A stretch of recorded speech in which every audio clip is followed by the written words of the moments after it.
Hey, Dave here with Saddleback Leather. I'm here with my friend Dave. He's single, by the way. At least it is 2015. There you go. And I don't know why he's single. So he's a normal guy. But anyway, I want to show you today. All right, Dave here with Saddleback Leather, and I'm here with my friend Dave here, who is going to show me how to make your headlights look, go from cloudy to brand spanking new. This is what they do in the detail shops. This is how they make your car look. I mean, it's huge what it says. Let me show you and take you step by step on how to do it. It's really simple. I didn't know how easy this was. So check this out. Here's the headlight here. It's all kind of cloudy. And here is a headlight new, crisp, clean. Check that out. This compared to this. We're gonna show you how to make this one just like the other one, okay? So Dave, well here, actually here's explain what you got here. Yeah, we got a little bit of sandpaper. Got a little sandpaper over here, 1500 grit, 2000 grit.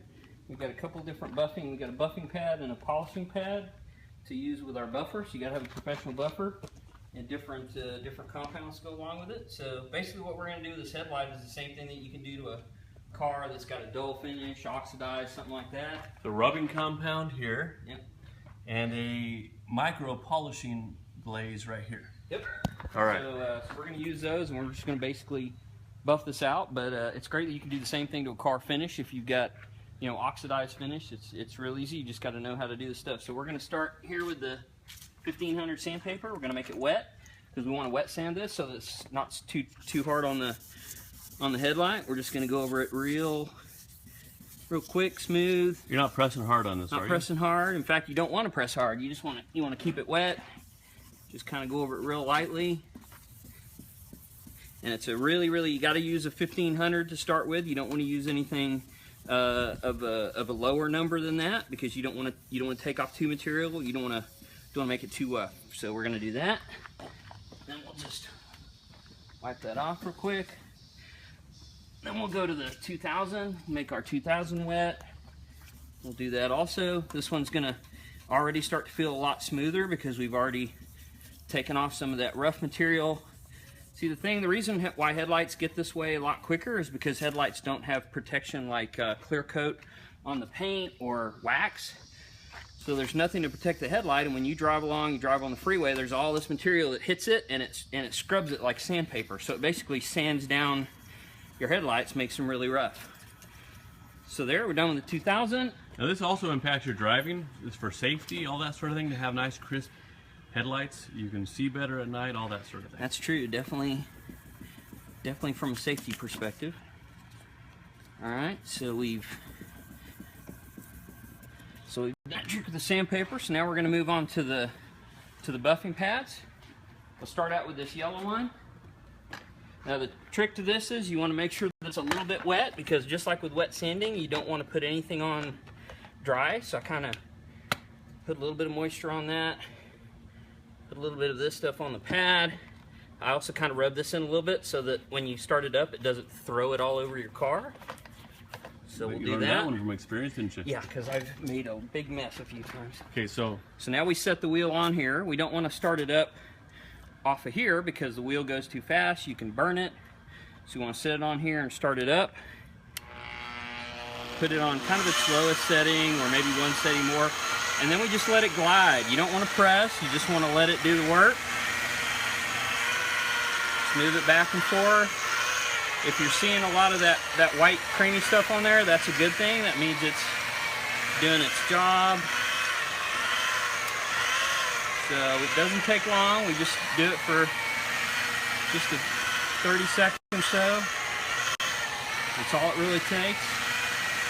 Now this one we use the rubbing compound, so it's got a little bit of abrasive in it, but not much.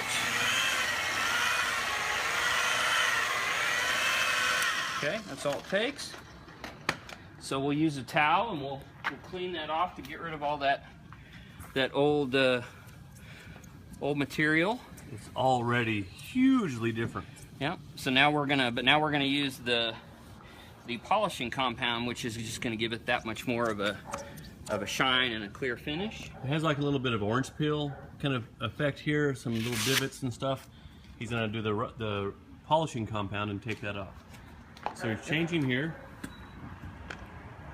pad through a polishing pad, right? Yep, this one has a little bit less abrasion on it, so it's smoother. So it's really going to be polishing a lot more than anything. Put that material on there. Grab it in a little bit. Same thing, put the wheel on here. You also be careful, you want to lean it a little bit so that you've only got one edge. You don't want it flat, you want to lean it.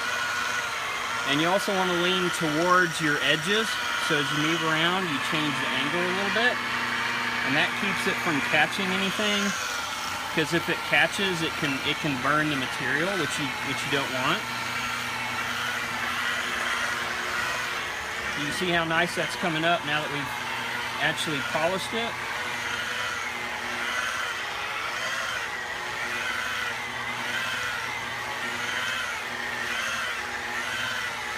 There you go. We'll clean that up with our towel one more time. And that's it. Good as new. Dave will travel down to Mexico for about another year, and it'll probably look about the same again, but for now it looks like new. So this is 2006 and this is 2015 right now, so about 7 years worth of driving on this Toyota Tundra, which is fantastic, no mechanical problems at all. And that's what happens to the headlights. Check out that. And remember, you can use Seriously, the same procedure on paint. If you've got dull oxidized paint, you can do the exact same thing. Isn't that fantastic? Hey, thank you very much. You're welcome, Dave.